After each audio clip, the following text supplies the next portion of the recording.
Welcome to the WA Property Q&A, the podcast where I explore the ins and outs of buying property in Western Australia. I'm your host, Peter Fletcher, and each week I interview local property experts to help you to develop a deep understanding of the nuances of buying property in WA.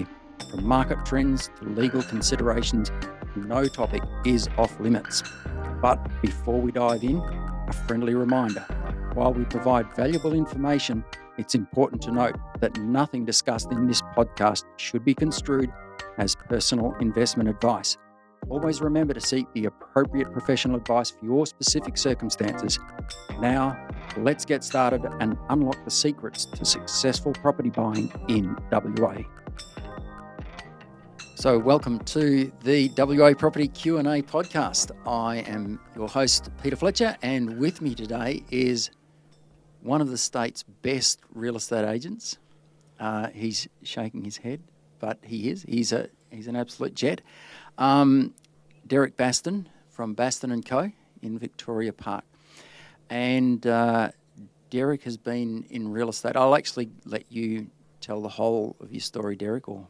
Some of it. Yeah, some of it. Yeah. But I've known Derek for a long time now, since about 2005-ish, I think, would be. I feel like I've known you since I came into the industry, which was 2002. 2002, yeah. And what I've known of Derek is he's a polished professional. And the reason I've got him on today is to talk about the property market in Victoria Park specifically, and we might get off and talk about other things, as we often do. It does happen. Because what I know about Derek is that he has a very, very detailed understanding of the market, but it's also a nuanced understanding of the market. So we're going to start there. Now, Derek, just tell us a little bit about yourself and your journey in real estate. Okay. Back in 2001, I was a young bloke, married, no kids at foot, and I needed a bit of a career change. And this thing, real estate, seemed like an opportunity. Newspaper ad, just it wasn't a vocation. It wasn't something I believed I should be doing. It was a change. Happily, I fell on my feet. It's worked for me. It's a wonderful gig. I really love it. And I've been in Vic Park for over 20 years now. And my wife and I have a mum and dad agency, I would call it, a boutique agency. We're very hyper-local. We really understand our patch. We've got a good sense of the market, but we don't stray far. We do what we're good at, and we stick with Vic Park and surrounds. Mm. You know Vic Park very, very well because, as you say, you've got this hyper-local understanding of the market. Now, one of the things that you do is you produce a semi-regular newsletter.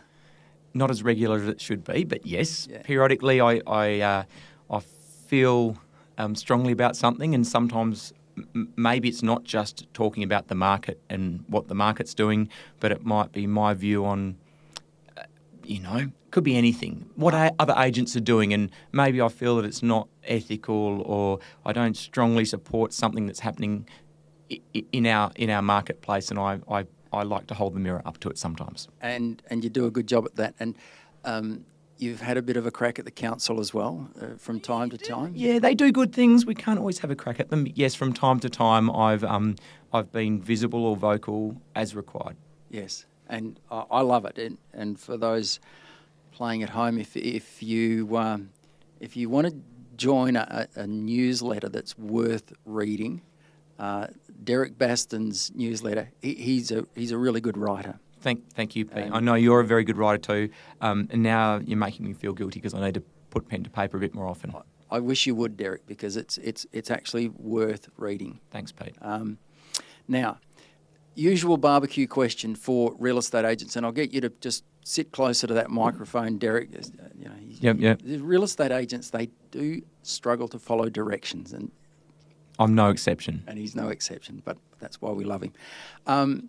Now, typical barbecue question that every real estate agent gets asked is, how's the market? So how's the market? How is the market? The market is unusual, but it's been unusual for years. But now it's unusual because it's all about scarcity. Mm-hmm. There is genuine fear of missing out, driving our marketplace. And so despite having interest rates going up continuously. I think we're on our 11th, is it, or 12th rate rise in a row? 11th, 12th, 13th, give whatever. or take, yeah. A lot. A lot. In WA, there is simply more people chasing accommodation than there are dwellings available. And it doesn't matter if you're looking at the rental market or the sales market, that truth is self-evident. The panic is real.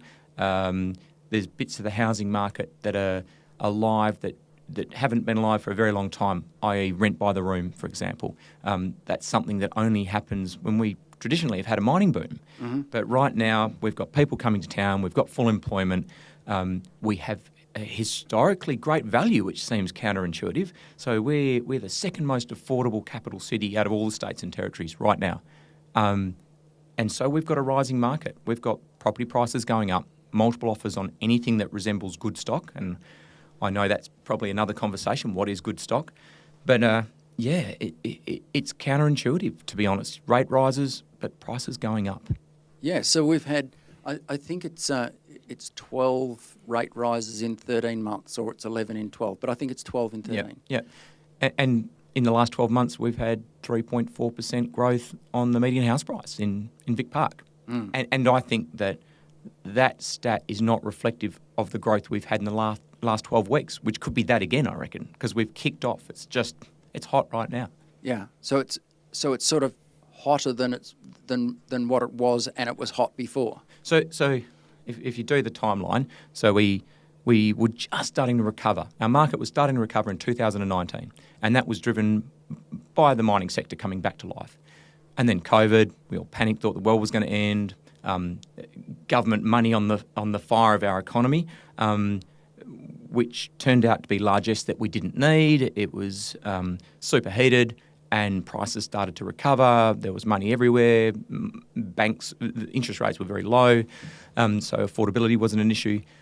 And then the interest rate rises started last year in April, maybe? That sounds about right. And I think we all thought that would be the handbrake that the economy would need, and there was a slowdown in WA, in our marketplace.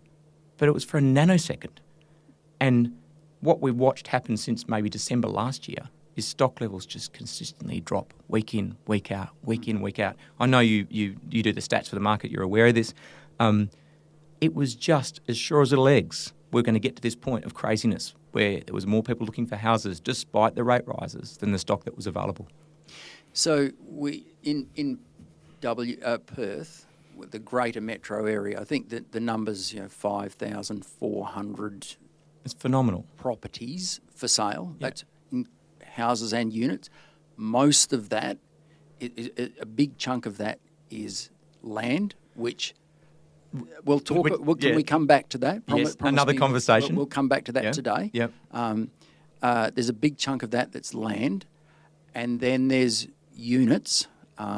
So your high-rise units. Yeah. And then a few houses. So that they're the three sectors. So housing stock sitting below 2,500, which is historically low, and that's across the whole of Perth. Yeah, Perth Metro. And so if we go back to perhaps 2006 when you had similar numbers, but our population, I don't know, how many more people live in Perth now than then? So in real terms, we're at a historically low point for housing availability.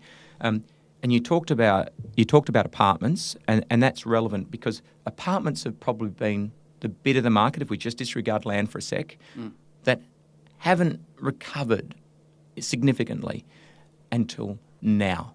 So liquidity, as in time on market for apartments, has dropped massively in the last 12 months. So it's down, I think it's an 11% drop time to sell. So it's something like 24 days for Vic Park, which sounds like a lot, but 24 days. It's insane when this was a segment of the market that wasn't selling through for years and years, from 2015 through to about 2020. So why is it selling? Why are they selling? And it's pretty simple. Because of the historically low rental stock, if you're a tenant that can buy, you are choosing to buy now because the only way to get any sort of tenure, as in housing security.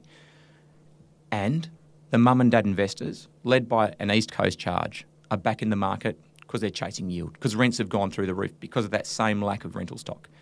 So finally, for the first time in a long time, apartment stock not only has demand, but because of the cost of building over COVID, there's no supply. There's no new supply. And that is not going to change quickly. No. I know that everyone has that crystal ball question of how long will it last? And I don't know the answer, but I can't see the solution. I can't see where the stock's coming from. Yeah, so if you were going to pump any reasonable number of properties back into the available stock, it has to come from somewhere. And there's no reason why anyone would want to sell right now because you've got yield and capital growth. Yield and capital growth, but you've also got, I need a house to live in. Absolutely. You've got to, I could sell my house, but where am I going to move now? So there's this, I don't know what the right word is, but there's this... It's landlocked. Yeah, it's a lack of traction in the market. You can't do the next thing no matter how much you want to, because where are you going to live in between time? It's just not going to work. So the people who've got the capacity to just buy, whether that's subject to finance or cash, they're first in queue. If you're subject to sale, you're not in the queue. So there'd be just no chance that anyone is accepting, well...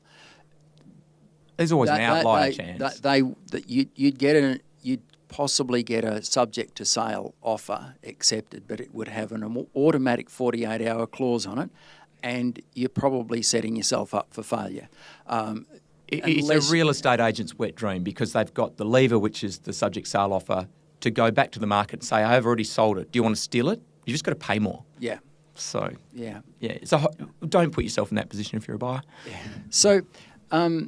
So going back to apartments, and you're right, they have traditionally been very slow to sell. You put around here we've got 69 to 71 Leonard Street, 69 to 71 King George Street. You put something in there on the market, and you're pretty much guaranteed that you're going to have a listing for a while. Used to be, but not now. Not now. You're saying that these. They're all saleable. All of those really tough to move older style apartments have a marketplace, and owner occupiers are leading the price support. So on those ones. So first home buyers predominantly. No, you would not suspect. at all. No. Yeah. I mean, you would suspect, right? That's perhaps how it should be in WA. That first home buyers should look at apartment stock favourably, close to the city. They don't have all the impediment of commuting and costs, etc. And what a great way to kick off your real estate adventure with an apartment in the city. No, that's not first home buyers. So the people who are buying are the people who've got problems. So they might have come here on a 2-year contract. They could be lecturing. They could be in the resource sector. And they've come here thinking, I'll just rent a place. Mm-hmm. I'm only going to be here for 2 years. Mm. They can't get a rental. Can't get a rental. So what do they do now? They've got to buy. Yep. So, yeah. And they just buy the cheapest thing in the market, which is those older style apartments. And one of those cases is the one that I helped somebody buy one of your listings. And yeah, exactly. It was, that exact thing. We've, they looked at the rental market and realised that it was just a real pain, decided buying was the best option. And look, they are the privileged few, right? Because most people who are tenants are not necessarily tenants by choice. They're tenants because that's where they're at in their life. But the ones that can make the choice to become home buyers, that's the solution to the problem. So I suspect that not. You're saying that it's first home buyers, well, not first home buyers, that are owner occupiers that are driving the charge. 100%. Right. So my gut feel was that it was investors driving the charge. That this was a yield-driven marketplace. So my experience at the coalface and talking to my peers in the industry is if you go to the periphery of Perth, so the Warnbras, the Waikikis, the Baldivises, the Armadales, the Gosnells, etc., where there's established homes on notionally 600 or 700 square metres that they could pick up they being investors and particularly East Coast investors, they are driving those markets because they can notionally pick something up for under $500,000 and rent it for over $500 per week. So that's a yield conversation, and they're really excited that they can buy a house for under that number. It's like lolly shop numbers for an East Coast buyer.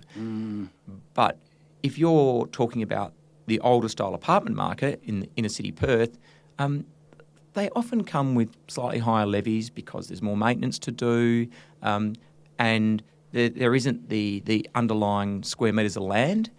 And investors, when they're getting advice from their buyers agents, because all these, not their local buyers agents, Peter, but the East Coast, it's a particular view of the world. They want land, family home, and they don't discriminate on the basis of stigmatised suburbs like a local might. Yeah. So we would pick the good suburb, right? We've got a nuanced view of the market that they don't. Correct. There's no depth to their understanding. They just, here's the model, spend the money, move on, next deal. So as an example of that, I spend a bit of time on TikTok. As you do. Like it's the scroll of doom. Yeah. And there's this buyer's agent. He'd flown into Perth and he was going to buy, like 10, 20, 30 properties, so he said. Yeah. And I'm in Iluka right now. And Iluka, it's so close to the city. And it offers such great value. Yeah. And I'm going, dude, Iluka is how many kilometres? But if you're listening to that TikTok and you're in Queensland, yeah, that's your truth, isn't it? 100%. They go, well, thanks very, and yeah. People were diving in on that, saying, oh yeah, that's just awesome, and we see it all the time with not just Iluka and these far-flung suburbs like Butler, but also Parmelia, Medina, Kwinana, and those are suburbs that we would traditionally play very carefully in. Well, they're suburbs that experientially they have their peak in hot markets because the yields are very good because you can buy cheaply. But there's a reason you can buy cheaply. Yeah. But they traditionally don't run for 8 years at a time. No. And I would say to people that that this yield-driven purchasing. And there's plenty of that in those outer suburbs. We're getting off track from Vic Park, but that's okay. Yeah. Well, if you want yield, buy in Kalgoorlie. Karratha. Yeah. Kalbarri. Whatever. Buy in one. You are going to get stunning returns. Yep.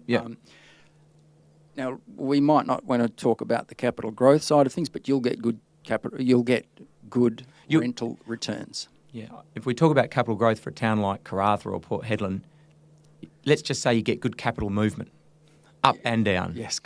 So, you get that at casino too, though. I've just been listening to a podcast by, a guy called, Stuart Wames. He Investopoly podcast. Right. Really clever guy. Right. He loves real estate, but he's not frightened to talk about, look, real estate isn't the only rock show in town. Yep. Look at shares. And he says one of the things that you need to be aware of with shares is it's very the amplitude is very high. It's a lot of variability. So don't look at your share price every single day. Yep. And I think that's really good advice. But back to those the Kalgoorlies and be prepared. Yeah, you can. And I think the same should be said for your Parmelias and your Aurelias and your your Baldivises. And I feel like they're an exciting product at a point in the market for a particular subset of buyers who, as you say, haven't experienced or understood the nuanced marketplace that is Perth. And there's a group of people who take advantage of that every time the cycle lets them. Yes. And that's very sad.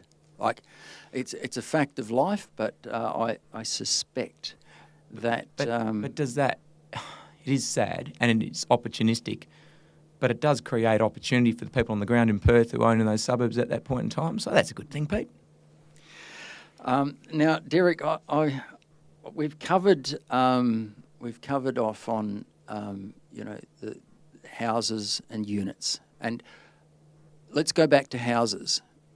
You put a house to the market today. Yeah. How many offers would you expect? I would expect a Vic Park house, whether it's on a full block or half a block, as long as it's well presented, that's key. So it's got to not have a lot of work attached to it. As a solution to the housing problem today, 6 offers would be norm. Yeah. 40 to 50 groups through first open would be norm. So they're a pretty hot property. You have to structure up how you take them to the market so you don't cap the outcome. The job for an agent now is not to be an order taker, but, and I know some people in the marketplace don't like this, but we are to be price makers at this point in the marketplace. Interesting. Okay. That is interesting. Tell me more about this concept of price makers. Okay, so...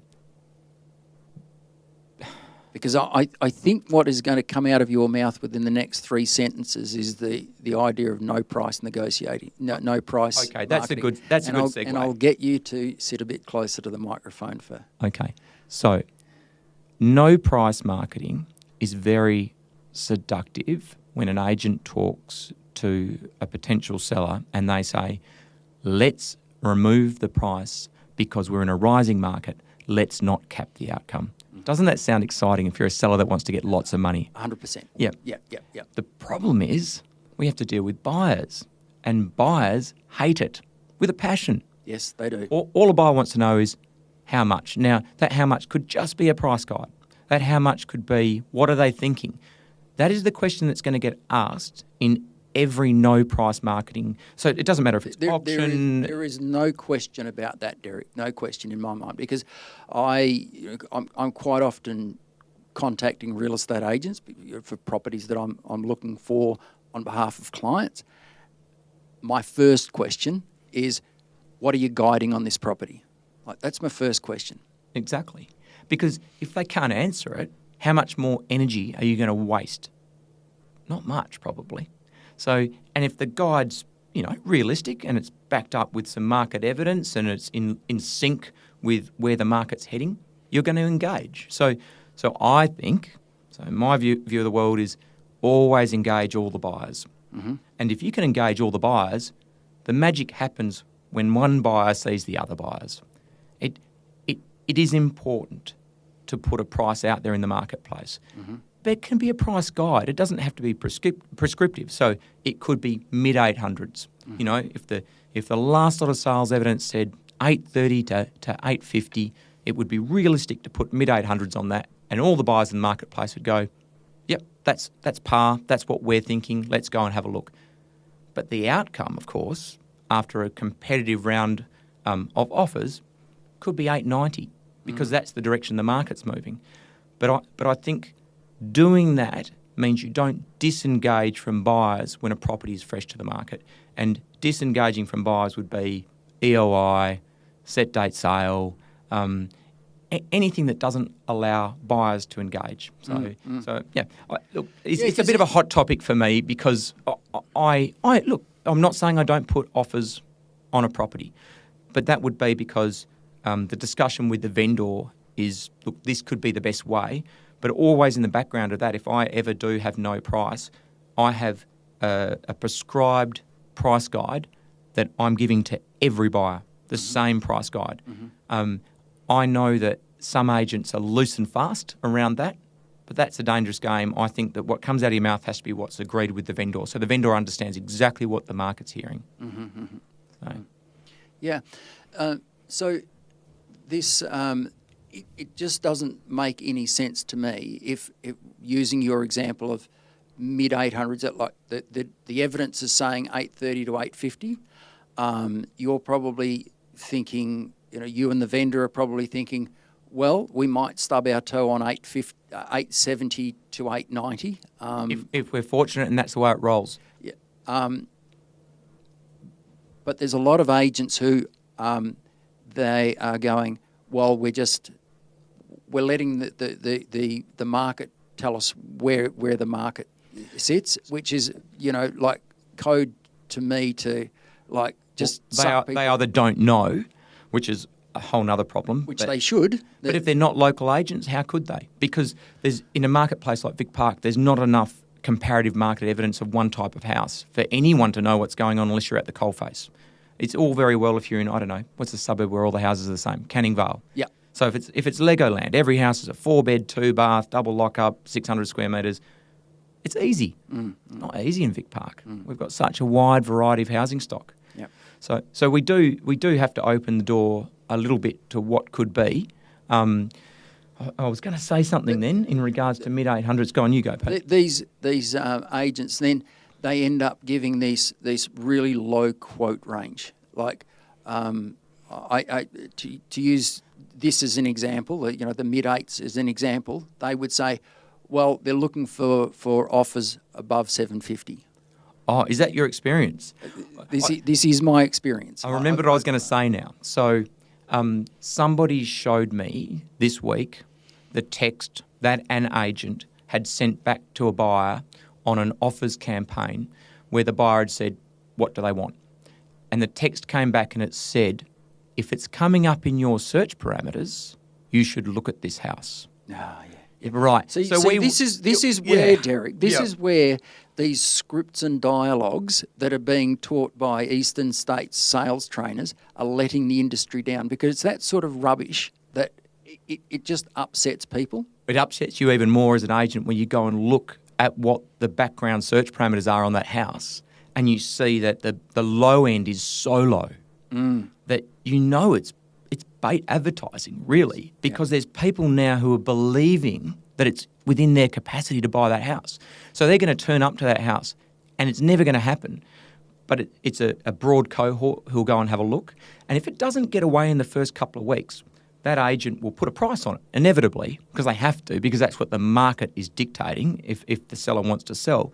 How are they going to set that price? They're going to set that price based on the feedback from the cohort of buyers who came through the door who've been artificially driven by the price parameters that the agent set up. It's just a bit iffy.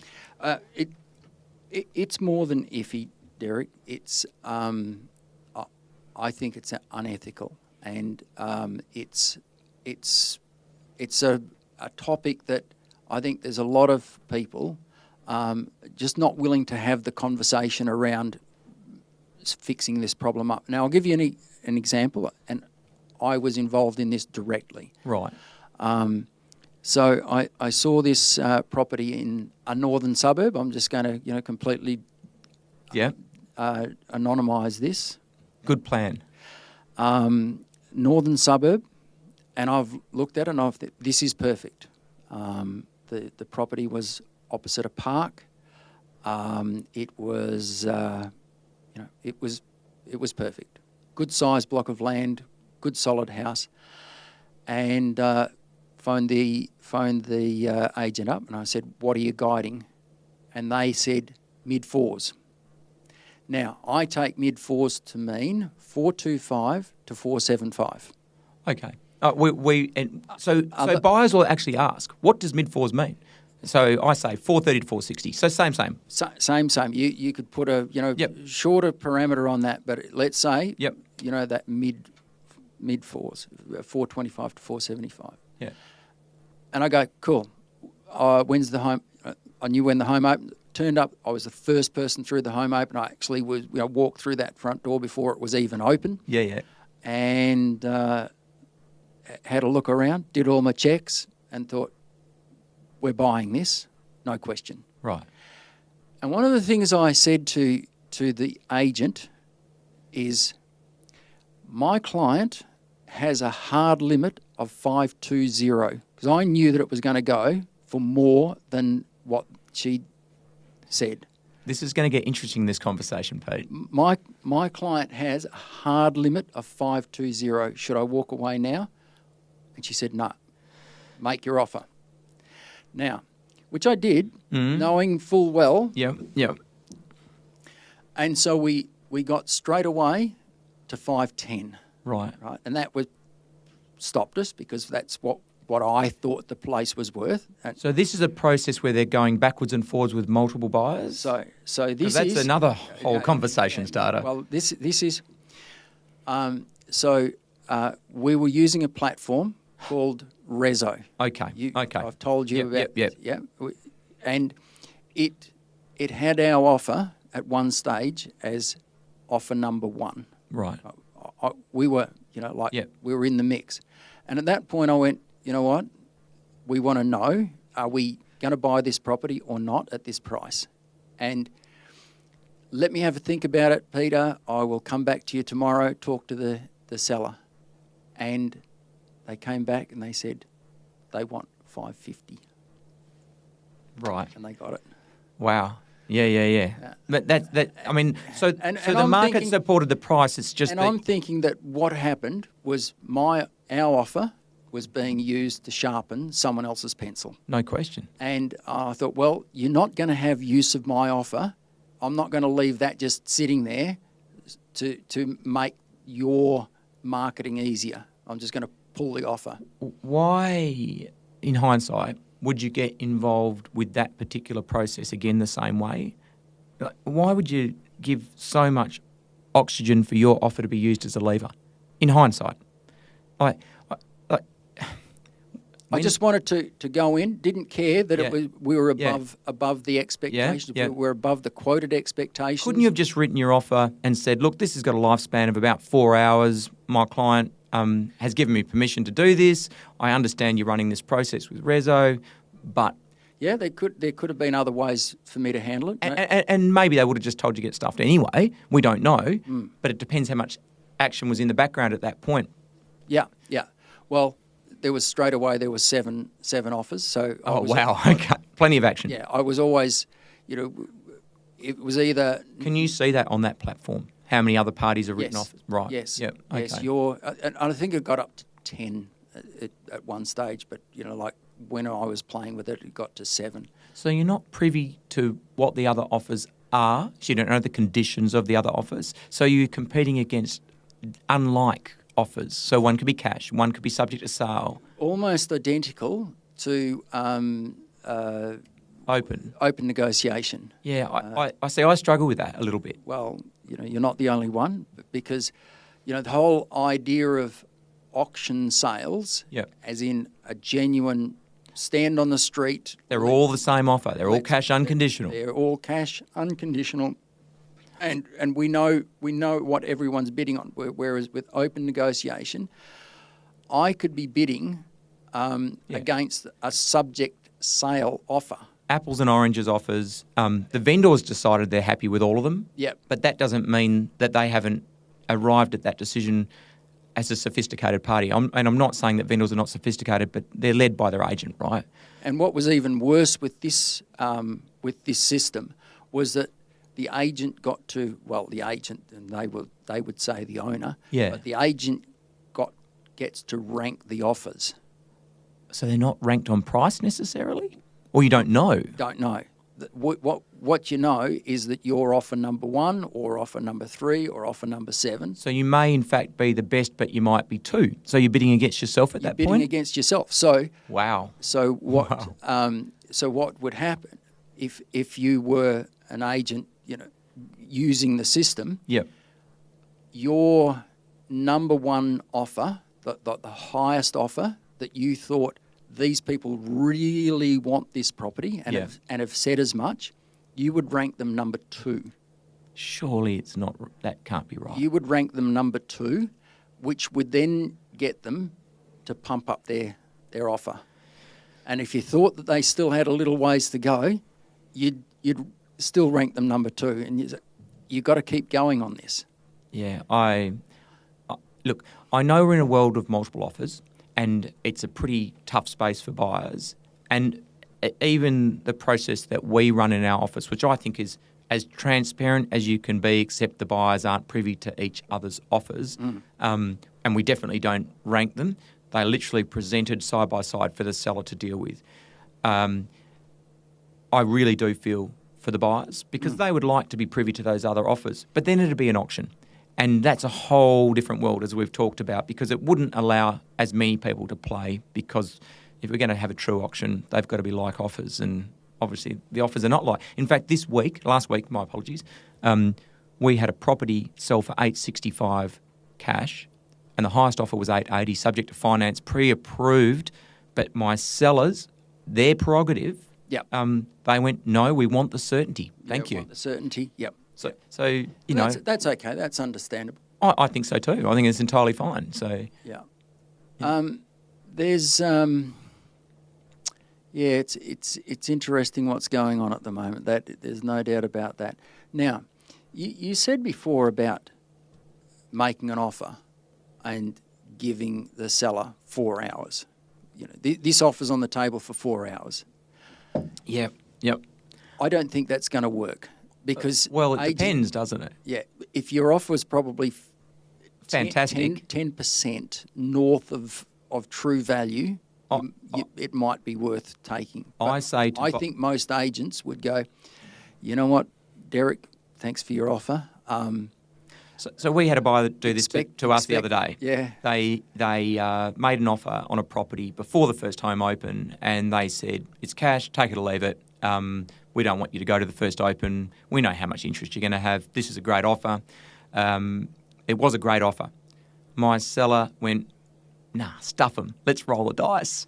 And so we did. We only got $3,000 more.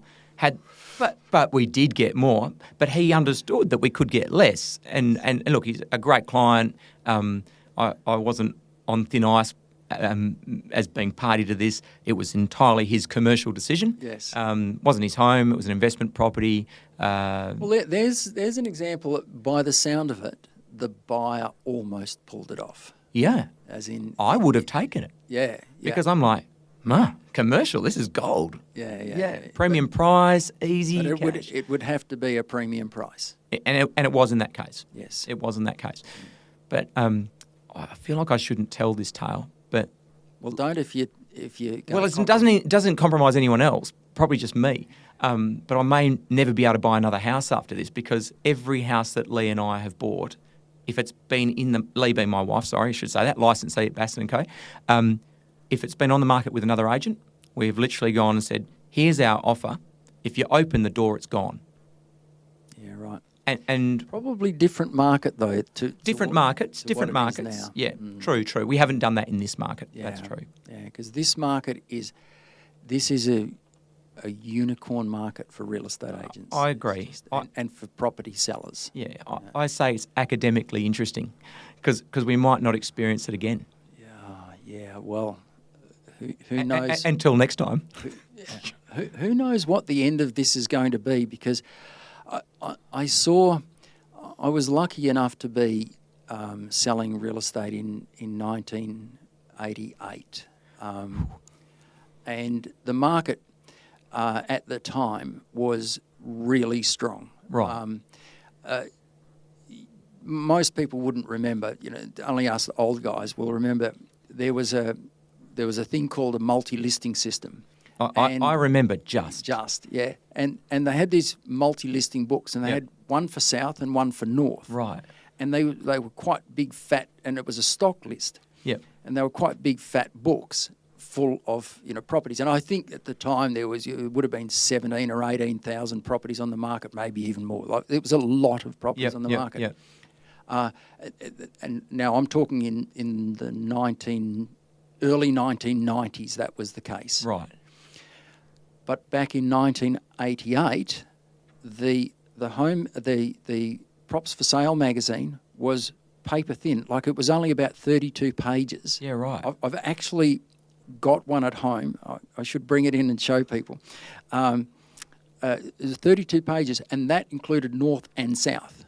Wow. But we were a country town too. And it went from that to, in the space of 2 years, to being 2 books, one for North, one for South, both really thick. I don't miss the MLS books. They used to come in, and then we used to get on the phone and start ringing buyers and, trying to sell other people's stock. I'm so glad that's over. Yes. The point being that, I've not seen a market like this since probably 1988. So given that I'm a slightly younger vintage than you, Pete, 2006 between July and November? That was good, but I don't think it was this good. Right.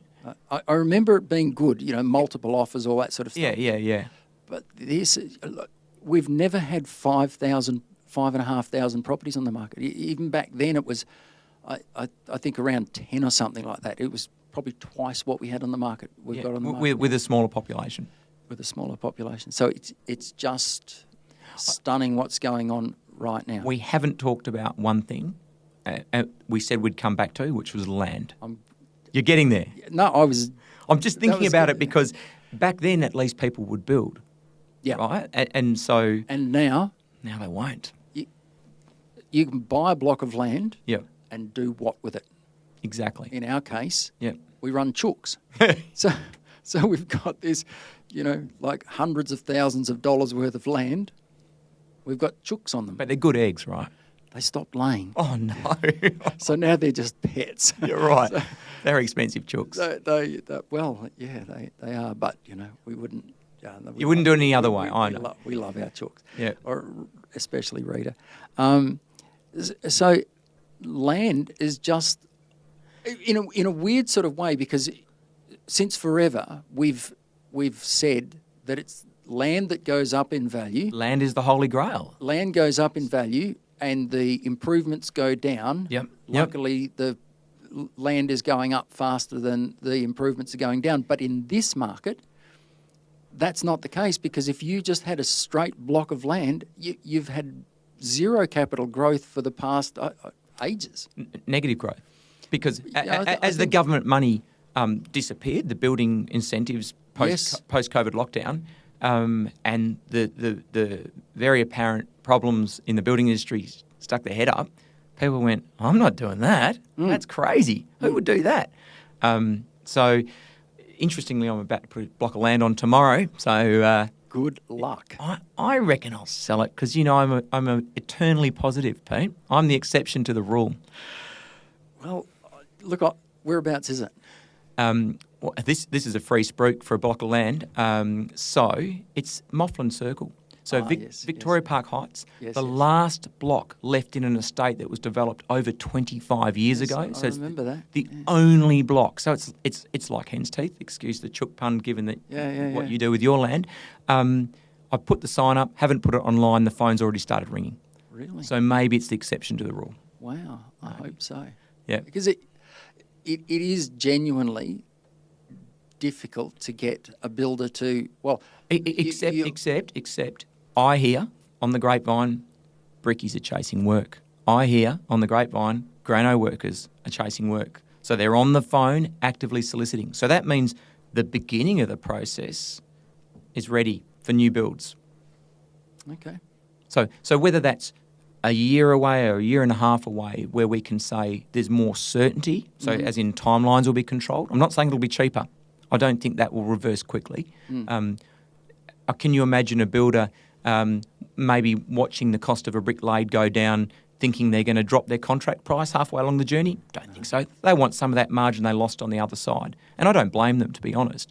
But it won't become cheap to build. But you will have certainty, I'm sure, very soon. So if let's hope so, because that might start changing the dynamics of the market when you've got people making that decision, starting to build again. Yeah, but it'll be that's a slow burn, because that's 100%. Yeah, that's 18 months in the change. I reckon, and I do not have a crystal ball, that the thing that'll change the WA market will relate more to what happens in the resource sector, so around employment, than anything else.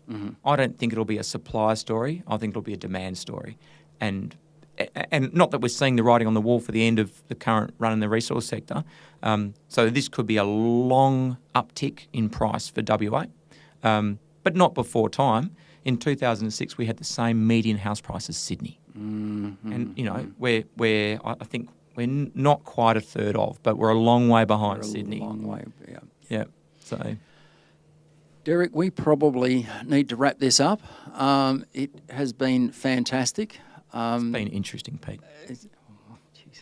Interesting is a curse, isn't it? I think we've been very. I think we've been very polite. I think we've, just held back. We've been good. Now, Derek, for those people who are thinking of selling in or around Victoria Park, how would they get hold of you? They would. I think the easiest way would just be to Google Baston and Co. Yes. Google Baston and Co. We'd love to talk to you, and you don't have to be selling. You don't have to be selling. As far as I'm concerned, real estate is a very long game. Yes. And I'd much rather have the relationship than sell your house. Yeah. Yeah. And So- I think you're one of these sort of agents that if somebody just wanted to take you out and buy you a cup of coffee and pick your brains, you'd be happy to do that. Is that right? Genuinely, I really would. Yeah. Look, okay, going right back to the beginning of this, and I know we've got to wrap it up. Even though I didn't seek real estate out as a profession, I do like people. And ultimately, this is just about people as much as we talk about houses. And I enjoy that. And as long as I enjoy that, I'll be doing this. Good. Derek, been fantastic, and hope we can do it again. Until next time, this has been Peter Fletcher on the WA Property Q&A podcast. Thank you very much, Pete. And that wraps up another episode of the WA Property Q&A. We hope you found our discussion valuable and gained some valuable insights into the world of property buying in Western Australia. Remember, while we strive to provide useful information, it's crucial to consult with the appropriate professionals before making any investment decisions. Don't forget to tune in next week for another exciting episode where we continue to unravel the mysteries of the WA property market. If you have any questions or topic suggestions, feel free to reach out to us. Until then, happy property hunting, and remember to seek the right advice for your personal circumstances. Thank you for listening.